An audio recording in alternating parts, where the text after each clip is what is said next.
नमस्कार साथियों, मैं हूं कपिल और आपके बीच एक ऐसे महान व्यक्ति के बारे में बात करने जा रहा हूं, जिनके बारे में जानना बहुत ज़रूरी है, क्योंकि इन्हीं के बदौलत हम सब स्वतंत्र हैं और उम्मीद करते हैं कि इस वीडियो को पूरे अंत तक देखेंगे। दोस्तों, ये कहानी एक ऐसे इंसान की जिसने भारत देश में जन्म लिए, जहां समाज के उच्च वर्ग के लोग गरीब और दलित पर अत्याचार, भीषण और शोषण कर रहे थे। लेकिन समाज की इस घृणा, अपमान और तिरस्कार के बावजूद उन्होंने एक ऐसे शिक्षा हासिल किए कि जिसकी बदौलत संविधान की निर्माता बन गए। दोस्तों, बात कर रहा हूँ डॉक्टर भीमराव अंबेडकर जी का, जिनका जन्म 14 अप्रैल 1891 ईस्वी में मध्य प्रदेश के महू गांव में पिता रामजी मौलाजी सकपाल और माँ भीमाबाई के 14वां संतान के रूप में पैदा हुए थे। उनके पिता रामजी ब्रिटिश सेना में महू छावनी में एक सैनिक थे। परिवार महार जाति से हैं, जिसे लोग बेहद निचले तख्ते का मानते थे। उनका परिवार मराठी था, जो महाराष्ट्र के रत्ना जिले में अंबावड़ी गांव से थे। सेना में काम करते डॉक्टर अंबेडकर के पिता सूबेदार बन गए और वो हमेशा बच्चों को शिक्षा पर जोर देते थे। कुछ दिन बाद उनके पिता सेना से रिटायर हो गए और अपने पूरे परिवार के साथ सतारा चल गए। और कुछ दिन बाद डॉक्टर अंबेडकर जी का माँ भीमाबाई का बीमारी के चलते देहांत हो गया। अब अंबेडकर सहित 14 भाई बहन का देखभाल उनके चाची ने कठिन परिस्थितियों में रहते हुए की। छुआछूत, घृणा और अपने हीन मानसिकता की वजह से डॉक्टर भी अछूतों को बिना छुए इलाज करते थे, जिसके कारण 14 भाई बहन में से केवल 3 भाई और 2 बहन ही बच पाए। बाकी सभी 8 भाई बहन शोषण के कारण मारे गए। आस पड़ोस के सभी हिंदुओं के बच्चे स्कूल जाते देखकर भीमराव जी मन ही मन कूढ़ा करते थे। उन्होंने अपने पिता से जिद की कि उन्हें भी स्कूल जाना है, लेकिन अछूत होने के कारण यहाँ स्कूल में दाखिला हो पाना आसान नहीं था। मजबूर होकर उनके पिता ब्रिटिश सैनिक अधिकारी के पास गए और उनसे विनती की। उन्होंने जीवन भर सरकार का सेवा की है और बदले में उनके बच्चे को स्कूल में एडमिशन भी ना मिल पाया। एक बहुत बड़ा अन्याय होगा। इसके बाद उस अधिकारी ने उनके बच्चे को एक स्कूल में एडमिशन दिलवा दिया। लेकिन यहाँ अंबेडकर जी को छुआछूत के ऐसे कड़वे अनुभव हुए जो जीवन भर नहीं भूल पाए। अंबेडकर जी स्कूल तो जाते थे, लेकिन दलित बच्चों को क्लास के बाहर बैठाते थे और टीचर उन पर कोई ध्यान नहीं देते थे। यहाँ तक कि अंबेडकर जी को कोई छूता तक नहीं था। प्यास लगने पर स्कूल का चपरासी दूर से पानी डालता था, जिसे वो अपने हाथों से इकट्ठा करके पीते थे, क्योंकि मटके को छूना और गिलास से पानी पीना इजाज़त नहीं था। और जिस दिन चपरासी नहीं आ पाता था, उस दिन अंबेडकर जी को प्यासे दिन गुजारना पड़ता था। भीम स्कूल जाते समय पास के एक कुएं से पानी खींचकर पी लेते थे। कुछ ब्राह्मणों ने ऐसा करते हुए देख लिया, फिर क्या था, भीम को उसी दिन कुएं पर पकड़ लिया गया और जूते चप्पल से जमकर पिटाई की गई। इस शर्त पर छोड़ा गया कि वो फिर कभी उस कुएं के पास पानी पीने नहीं आएगा। और एक बार बाल कटवाने के लिए नाई के पास गए तो नाई को पता था कि वो महार जाति का है और नफरत आवाज़ में बोला, अरे अछूत, मैं तेरा बाल कैसे काट सकता हूँ, भाग जाओ यहाँ से और फिर कभी आना मत। इन घटनाओं से भीम की स्वाभिमान को बहुत गहरी ठेस पहुँची। उनकी आंखें आंसुओं से भर आई। नन्हे भीम के बाल घर पर ही उनकी बहन ने बाल काटी। भीम बहुत स्वाभिमान लड़का था। वो अपने पैरों पर खड़ा होना चाहते थे ताकि परिवार में आर्थिक स्थिति में सुधार हो।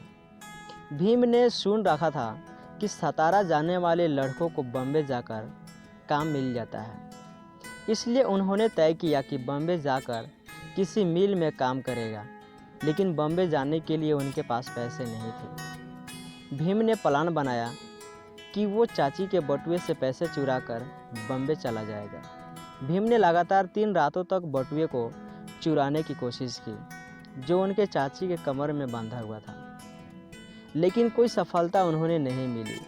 कहीं जाकर चौथे रात को वे बटुओं को चुरा पाए, लेकिन वो बटुए में बड़ी निराशा हाथ लगी, क्योंकि उस बटुए में आधा आना ही था, जिससे वो बॉम्बे नहीं जा सकते थे। 4 रातों के इस एक्सपीरियंस ने भीम के अंदर तक हिला डाला।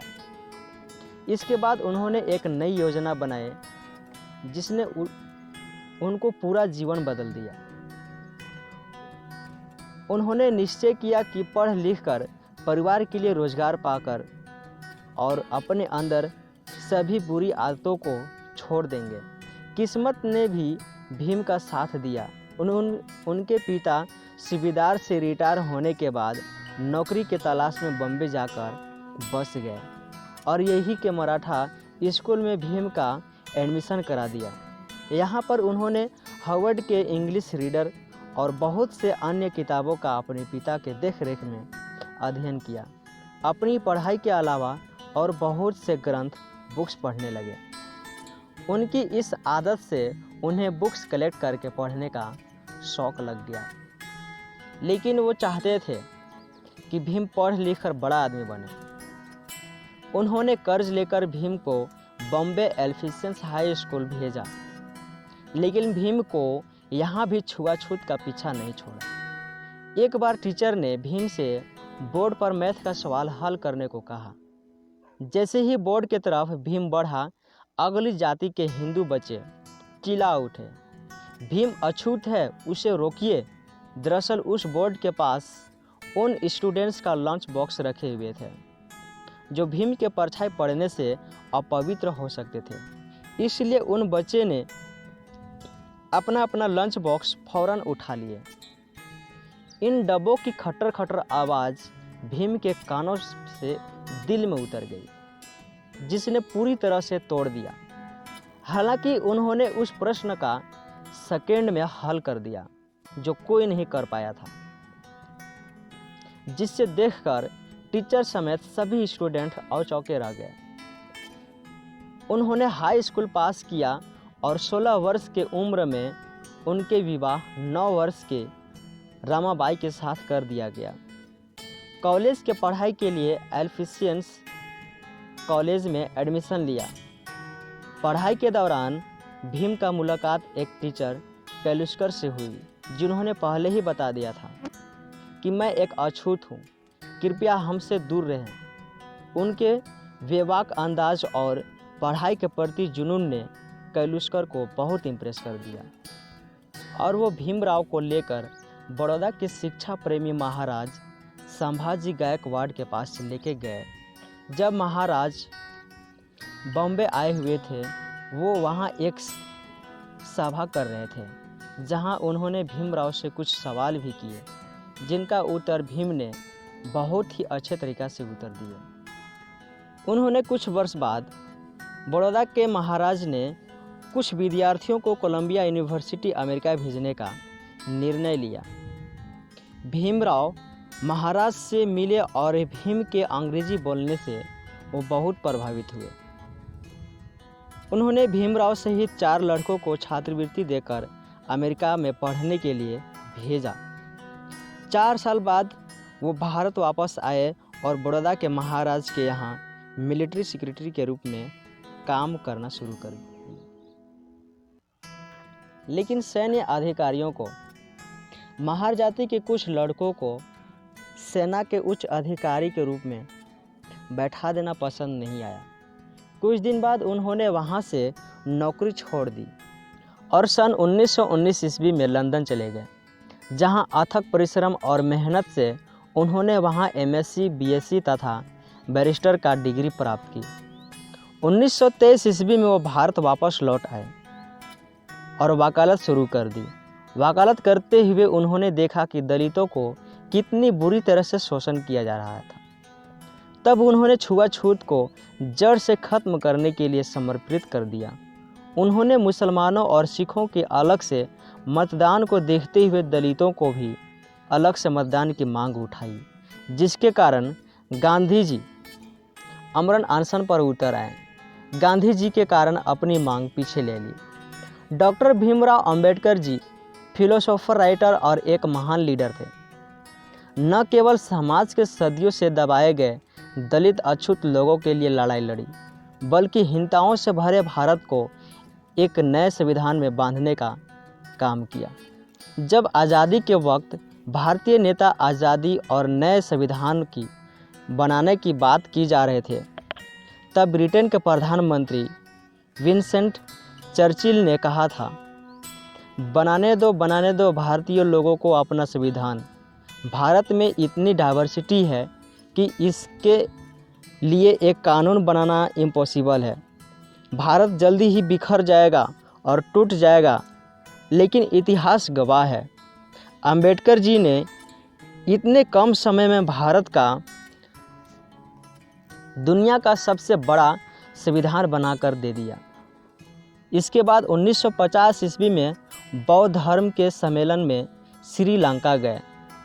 भारत लौटने के बाद नागपुर में 14 अक्टूबर 1956 ईस्वी को अपने लाखों अनुयायियों के साथ हिंदू धर्म त्याग कर बौद्ध धर्म को दीक्षा प्राप्त कर ली। अंबेडकर जी ने हिंदू में प्रचलित जाति प्रथा की घोर निंदा की। इसके लगभग 2 महीने बाद 6 दिसंबर 1956 ईस्वी को बीमारियों की वजह से उन्होंने अपने अंतिम सांस ली। उनका अंतिम संस्कार बौद्ध धर्म के रीति अनुसार हुआ। दोस्तों, अंबेडकर जी के मौत के कई वर्ष तक कांग्रेस की सरकार रही, जिसके नेताओं ने जीते जी खुद को तो भारत रत्न घोषित कर दिया, लेकिन भारत माँ के असली रत्न डॉक्टर भीमराव अंबेडकर जी को 1988 ईस्वी में बीपी सिंह के सरकार आने पर ही भारत रत्न मिल पाया। डॉक्टर अंबेडकर का कहना है, जीवन लंबा होने के बजाय महान होना चाहिए। मैं ऐसे धर्म को मानता हूँ जो स्वतंत्रता, समानता और भाईचारा सिखाए। दोस्तों, अंबेडकर जी के ये वीडियो समाज और भारत के लिए किए गए कार्यों के लिए समर्पित है। कुछ मिनटों में उनके बारे में बता पाना इम्पॉसिबल तो नहीं, फिर भी मैंने ये कोशिश की है। ये वीडियो कैसा लगा मुझे ज़रूर बताएं।